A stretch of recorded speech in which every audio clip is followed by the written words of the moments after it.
পাকিস্তানের পেস সংস্কৃতি হারাতে বসেছে। একটু ধাক্কা খেয়েছেন নিশ্চয়ই, তবে এর পেছনে অবশ্যই রয়েছে যুক্তি। খোদ পাকিস্তানের ক্রিকেট বোর্ড সেই রাস্তা তৈরি করছে, তারাই পেসারদের খনিকে ধুলোর সাথে মিশিয়ে দেয়া চিরস্থায়ী বন্দোবস্ত করতে চলেছে। পাকিস্তানে পৃথিবীর সেরা ব্যাটিং ট্র্যাকগুলো তৈরি হয়, সেসব উইকেটে বোলিং করে উইকেট পান বলেই পাক পেসারদের শ্রেষ্ঠত্ব অন্যরকম।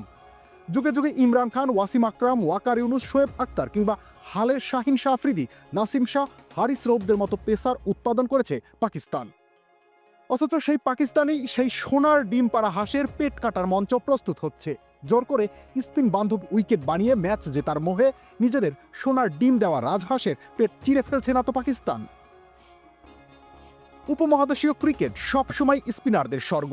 পাকিস্তানি একমাত্র এই ধারার বাইরে গিয়ে সেনা দেশের মতো বিশ্বমানের পেসার দিয়ে বোলিং লাইন আপ সাজিয়ে এসেছে এতদিন। পাকিস্তানের ব্যাটিং সহায়ক পাটা পিচেও যেসব পেসার ভালো করেন তারা নিশ্চয়ই বিশ্বের যে কোনো পিচেই ভালো করবেন, এমনটাই হয়ে এসেছিল এতদিন।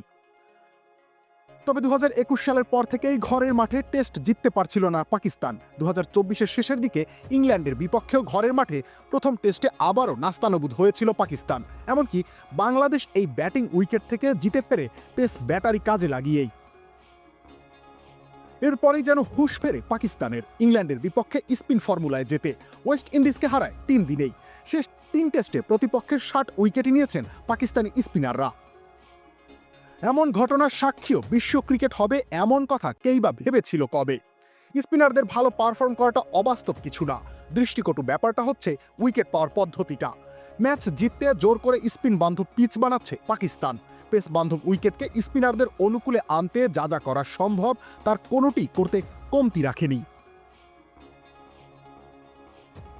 স্পিন বান্ধব উইকেটে সমস্যা নেই, সমস্যা হলো মাস্টারিং করে যখন এরকম উইকেট বানানো হবে জোর করে, তখন ভবিষ্যৎ প্রজন্ম পেসার হওয়ার আগ্রহ হারিয়ে ফেলবে। জোর করে তো আর ভালোবাসা হয় না। ব্যাপারটা এমন যে ইমরান খান কিংবা শাহিন শাহদের জোর করে স্পিনার বানানো হচ্ছে এখন। কি করছে Pakistan? Stand fan, industrial fan, কাঁচ দিয়ে ঘিরে গ্রিন হাউস ইফেক্ট ব্যবহার সবই করছে তারা। যে করেই হোক ফাটল ধরাতে হবে উইকেটে। কিন্তু প্রশ্ন হচ্ছে, সাময়িক সফলতার জন্য এত বড় আত্মঘাতী সিদ্ধান্ত নিয়ে কি ঠিক করছে পাকিস্তান? অথচ পাকিস্তানের কোয়ালিটি স্পিনার নেই, আর এরকম উইকেটের জন্য কোয়ালিটি পেসার তৈরির রাস্তাও বন্ধ হয়ে যাচ্ছে। এভাবে বছর দুয়েক চললে তো বিশ্বমানের দূর একাদশে খেলানোর যোগ্য পেসারের সংকটে ভুগবে পাকিস্তান। অবশ্য এই জোর করে স্পিনের ঘাঁটি হবার প্রচেষ্টাকে যে সাধুবাদ জানাচ্ছেন খোদ ওয়াসিম আকরাম।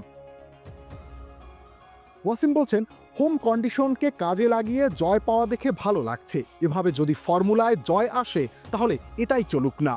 কিন্তু হোম কন্ডিশনে পাকিস্তান আগেও জিতেছে, কখনোই এই ফর্মুলাতে নয়। খোদ ওয়াসিম আকরামই কত ম্যাচ জিতিয়েছেন পাকিস্তানকে, তিনি কি নিজেই ভুলে গেছেন?